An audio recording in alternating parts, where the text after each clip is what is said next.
Now, I know this because I went there. I went to Guantanamo Bay, Cuba, to do shows for fucking us. Yeah, for the troops. They weren't like, here's the 9/11 planners, why don't you give them a giggle? That'd be insane if they're like, get in there and you make Khalil Sheikh Mohammed laugh. And I'm like, what the fuck?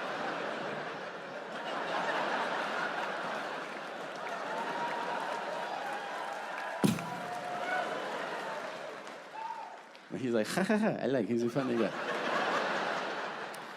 So when you go to Gitmo, you don't just buy a ticket, right? You fly to Florida, and a military plane picks you up, and they take you to the base. And you're greeted by high-ranking naval officers, and they're pretty formal.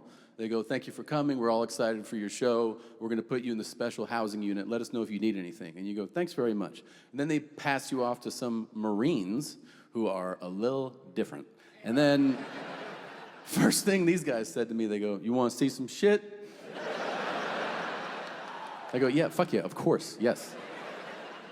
So these guys put me in a Jeep, and they took me to a hilltop. And right away, they're like, you shouldn't be up here, man. This is classified. I go, you just fucking drove me here. And they're like, all right, good point. And they point to this white building in the distance. They go, that's level 4. That's what you see on the news. I go, wow. And then they tell me this fascinating insight. They tell me that the guards there are specially trained. So I assume they're talking about Navy SEALs. They go, no, no, no. They're trained for their demeanor, how they carry themselves. I said, what do you mean?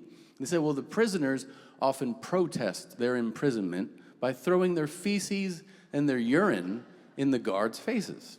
And the guards are not allowed to retaliate. They're only allowed to say 2 things back to the prisoner when that happens. They're allowed to say, are you hungry? Or, are you thirsty? That's it. And if the guard,